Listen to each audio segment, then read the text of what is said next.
सीता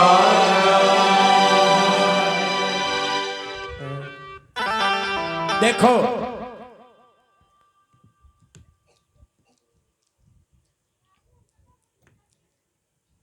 अब तो हम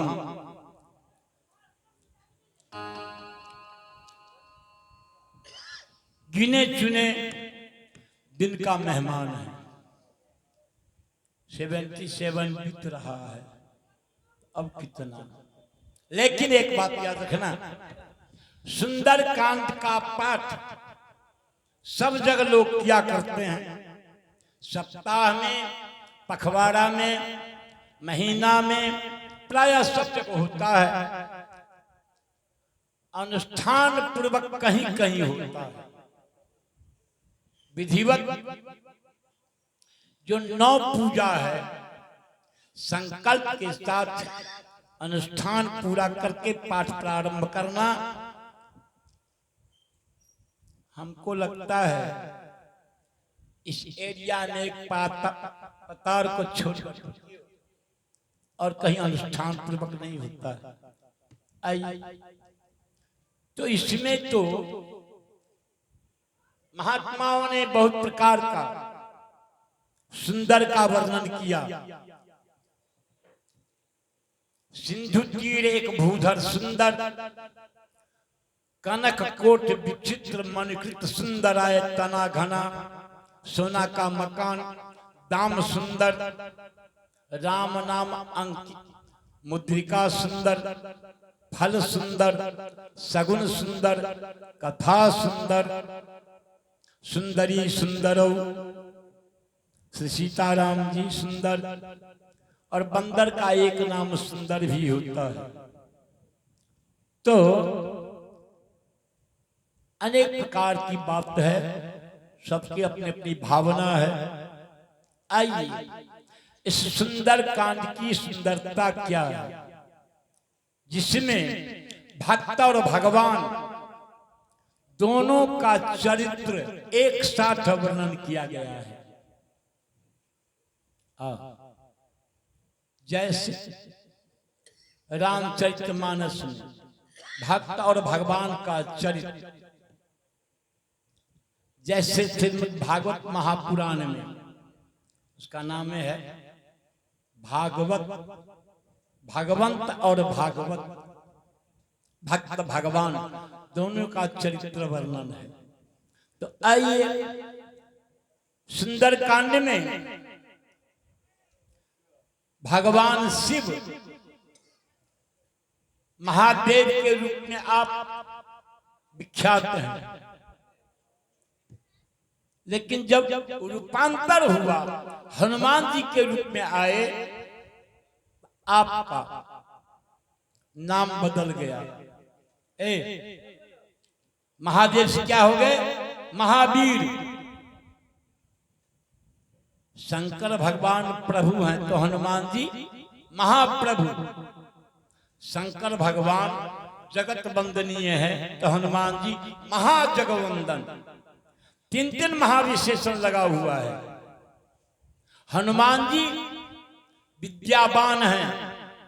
रावण केवल विद्वान था, विद्यावान नहीं। हनुमान जी विद्यावान। रावण गुणी नहीं था, हनुमान जी गुणी। रावण चतुर नहीं था, हनुमान जी चातुर। विद्यावान गुणी अति चातुर। राम काज करिबे को, ऐसा एक ही देवता श्री हनुमान जी हैं जो जन्म से लेके अंत तक, जब तक प्रभु की लीला हुई मृत्युलोक में, तब तक केवल राम काज किया, अपना कोई काम नहीं। राम काज लगी तो अवतारा, अवतारे हुआ है राम जी का कार्य करने के लिए। पर राम जी का कार्य है क्या, यही समझना है। राम जी का काम यदा यदा ही धर्मस्य ग्लानिर्भवति भारत अभ्युत्थानम अधर्मस्य तदात्मानं सृजाम्यहम्।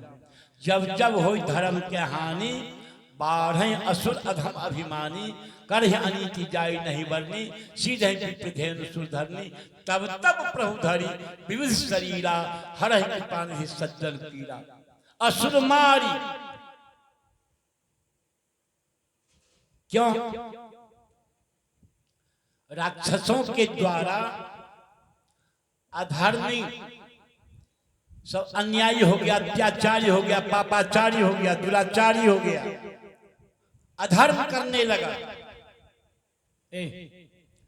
तो निशाचरों का संहार करना और धर्म की स्थापना करना ये राम जी का काम है।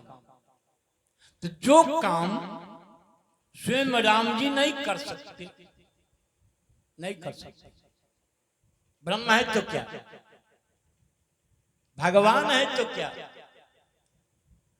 भक्त ना होते तो भगवान कहां होता।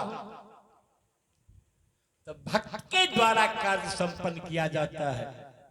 भगवान का अपना कौन है? भक्त। और भक्त का अपना कौन है? भगवान। शरीर का अपना कौन है? प्राण। और प्राण का अपना कौन है? शरीर। दोनों एक दूसरे के बिना रह नहीं सकता, रहेगा नहीं। तो आइए इसी प्रकार से हनुमान जी का अवतार हुआ राम जी का काम करने के लिए।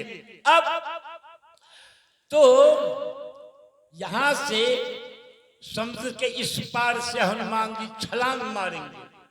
तो पहला सुंदर क्या है? सिंधु तीर एक भूधर पहाड़ बहुत सुंदर है, जहां से हनुमान जी छलांग मारेंगे। नहीं, वायु गति से जा रहे हैं। 3 बाधा है, सतोगुणी माया, रजोगुणी माया, तमोगुणी माया। दोनों माया को हनुमान जी पार कर गए। अब कौन आया? सोना का पहाड़, इसका नाम क्या है? मैनाक। एक कौन है? हिमाचल का पुत्र, पार्वती का भाई। तो सभी पहाड़ का पंख काट दिया इंद्र वज्र से। क्यों? ये पहाड़ से उड़ जाता था, जहां चाहे वहां बैठ जाए, गांव का गांव समाप्त हो जाए। जब सृष्टि का विनाश होने लगा, इंद्र वज्र उठाया, सबका पंख काट दिया, उड़ना बंद। एक बच गया, मैनाक। पवन देव अपनी शक्ति से मैनाक को उड़ा करके समुद्र में गिरा दिया। अब वहां इंद्र कैसे जाएगा, है ना? इनका पंख बच गया। समुद्र कहता है कि हे मैनाक, जिसने तुम्हारा प्राण बचाया, उन्हीं का पवन देव का पुत्र जा रहे हैं राम जी का कार्य करने के लिए, जानकी जी का पता लगाने के लिए लंका में। थोड़ा ऊपर उठ जा, थोड़ा विश्राम कर लेंगे तब आगे बढ़ना। ये सोना का पहाड़ है। कुछ महात्मा कहते हम सोना छूते नहीं। क्यों? कलयुग का वास कहाँ है? सोने में ना है। अच्छा, कुछ महात्मा कहते हम छोड़ते नहीं, कुछ छूते नहीं, कुछ छोड़ते नहीं। एक महात्मा जी को आया जजमान दान देने के लिए, कहा हम तो छूते नहीं है, गिठड़ी में बांध। मतलब क्या? न ऐसे तो न ऐसे, घुमा फिरा करके तो ले ही लिया।